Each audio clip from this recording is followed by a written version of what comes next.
Hello everyone! Because I am a bride-to-be, I thought I had all the qualifications to be able to react to some Bridezilla stories. So let's get into it.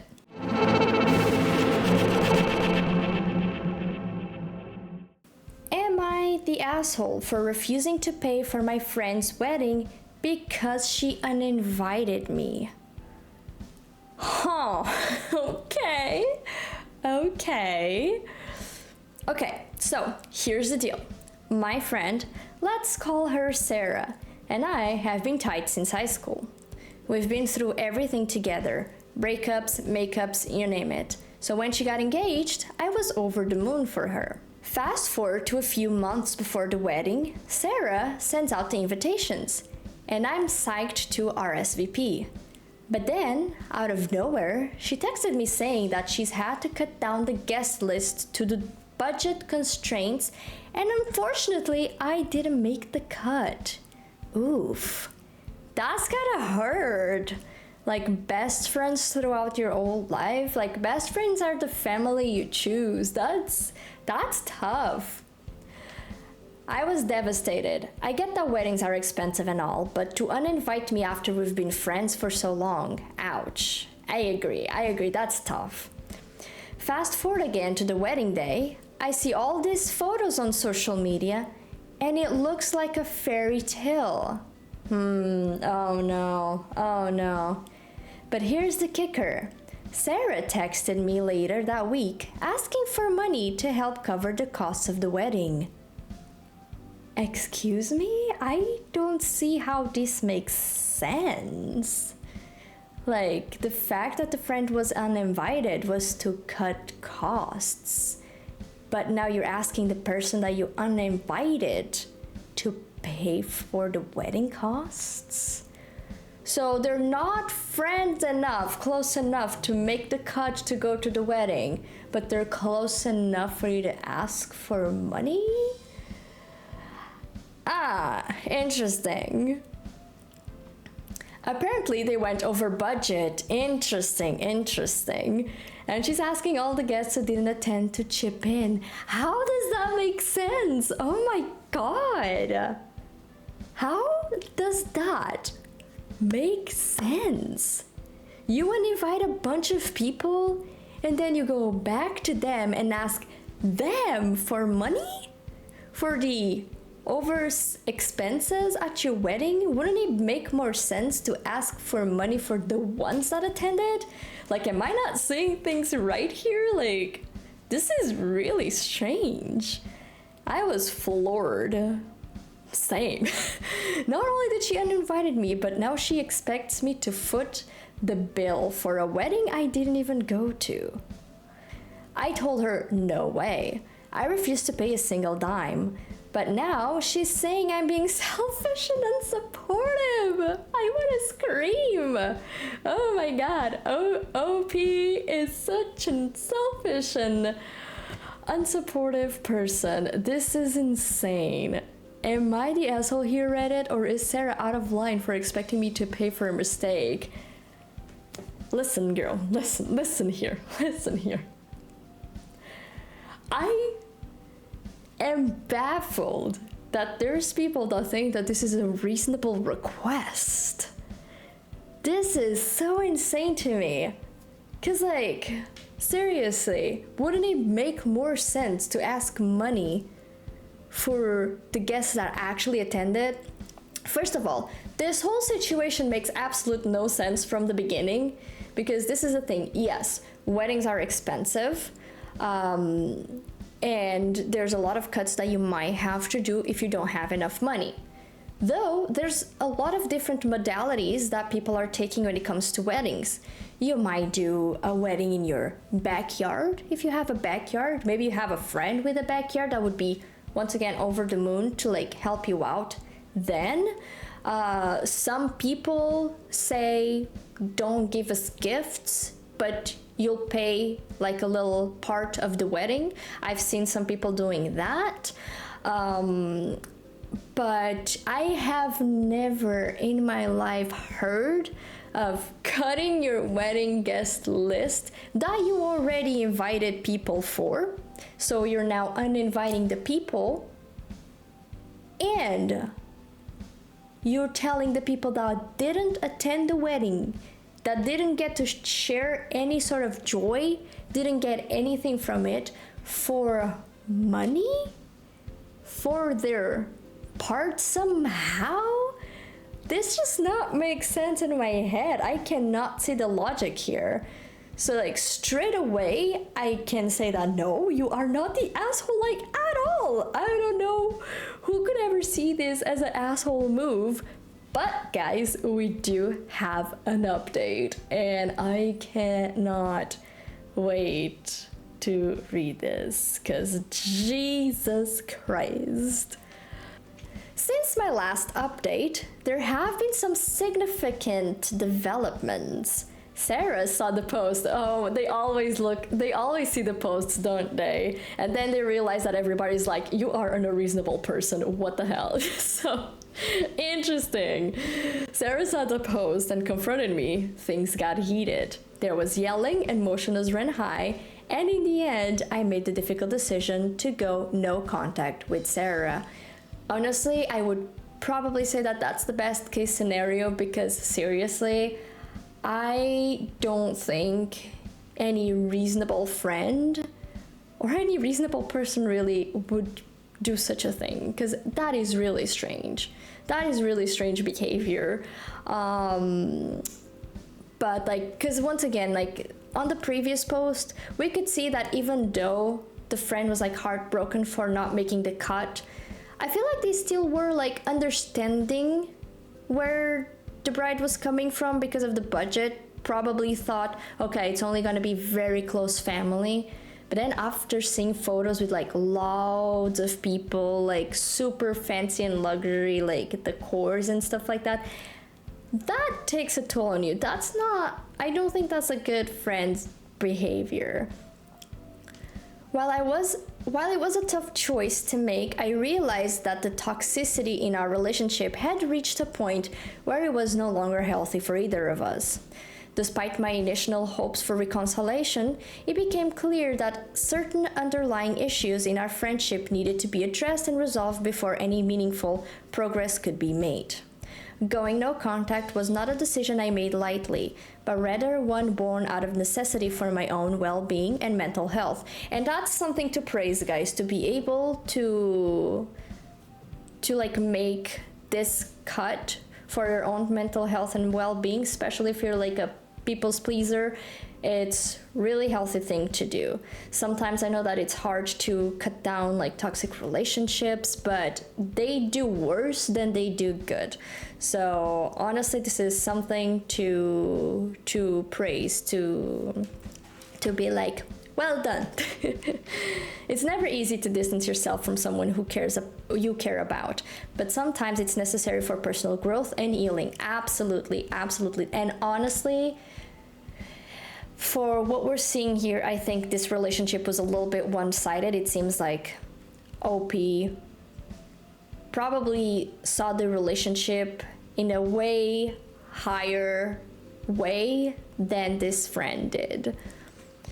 I want to thank everyone once again for their support and encouragement through this journey. Your words have been a source of strength and comfort during a challenging time in my life. Moving forward, I'm focusing and prioritizing self-care and surrounding myself with positive influence. Yes, love that for you. Do that. That's amazing. That's something that everyone should do, guys. Always surround yourself for people that uplift you, not people that put you down below. While it's sad to say goodbye to a friendship that once meant so much to me, I'm hopeful that this decision will ultimately lead to greater happiness and fulfillment in the long run. Thank you all for being a part of my story and for your unwavering support. Okay, I like how this story ended here. Once again, I cannot even understand the level of logic that goes into the thought process of this bride. It's really strange to me. And to hurt such a special friendship that comes from what I think a long time, since it's high school. It's really sad to see a friendship being broken like this, but once again, it seems like it was for the greater good. I would be very curious though to see how other people reacted to this request for giving money to the wedding that they didn't attend. Like, I would absolutely love to have seen another person's perspective. Like, did someone actually pay the money? Or, like, you know what I mean? Like, I really would like to see that. Am I a bridezilla for saying I don't want my step witch in the grandparents' picture? This is promising. I, 22 female, have a step witch. 84 female. She married my grandpa, 86 male, 13 years ago when I was 9. 2 months after my older brother died, which I think she planned, and my grandma died when I was 8. She was always very pushy about the fact that she's grandma now, and I just have to get over it and accept that, which I don't and won't. I think that's a reasonable thing to say.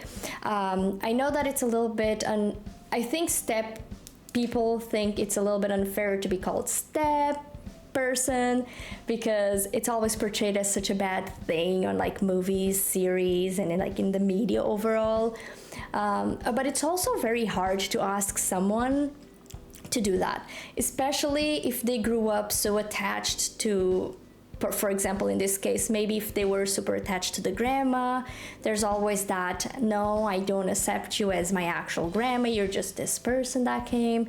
Like, I think doing that is something that has to be natural. It has to come from the person to see you no longer as a step person.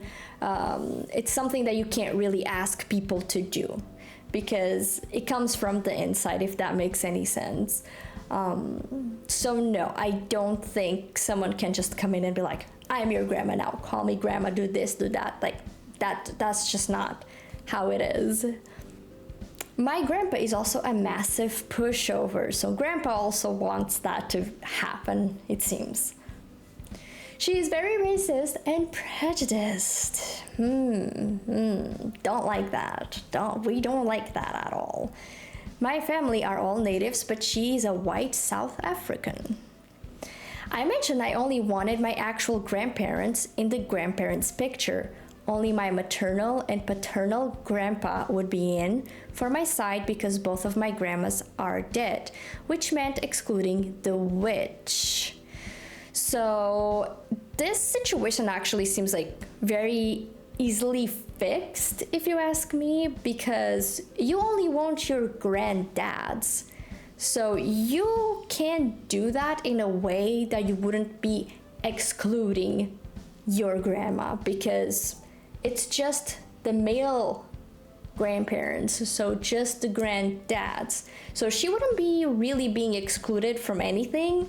She is just not a male in that situation, you know? So I think there is a good way of that you could do this and make this happen. My parents lost their minds, saying that I have to get over with this step nonsense. She has been in your life for 13 years, so just bow down to her wishes. I don't agree with this sentence. I think that's terrible advice. Like, you don't have to bow down to anyone. That is like terrible. And also, it's your wedding, so you get to choose what types of pictures you want to take. If what happened was, let's take a grandparent picture and you were like, get out of here, I don't want you here, that's rude. Like, regardless how the person is, the truth is that you did invite them to their wedding. So I think it's unfair to be excluding them in such a hard, negative way in front of everyone. It's a little bit humiliating, if you ask me. But you could literally just be like, no, I want my granddad to take a picture with me, and maybe potentially you could just like take a photo with her that you will rip off or something because you don't really want it, but just like to avoid this like conflict. But what the parents said here, that's not good advice. Like, that is terrible. I said I don't have to do anything. She will never be anything to me. She has never been anything to me. And that's gotta be something that's like hurtful to hear. I just feel like to avoid this whole situation, because once again, it is your wedding day, so you don't owe justifications to literally anybody, except if there's someone paying for your wedding. Then it's a little bit more complicated. But if you are paying for your own wedding and you are the one deciding who makes the cut and who doesn't make the cut, if your relationship with this person is just like absolutely terrible, it doesn't matter if they're family, like how things are related, if you absolutely dislike this person, I wouldn't have invited them to the wedding. Now, when it comes with the benefits of having someone paying to the wedding, you do kind of have to suck up and let whoever is paying for the wedding maneuver the guest list a bit. So in this situation, I don't know, for example, if she contributed to the wedding, but having contributed to the wedding and then having this said, it is a little bit mean. Ultimately, I think all the situation could have been avoided by not inviting this step grandma that you hate so much. But I also don't think the parents are right when they said that. My parents now think I'm a bridezilla for excluding the step white witch. So am I a bridezilla? I would say that this is a very sensitive topic, because it does seem that there's like some deep-rooted issues with this person, with this step grandma. We don't clearly know because nothing is really specified. Like in your wedding, you should be able to have ultimately the people that you love surrounding you.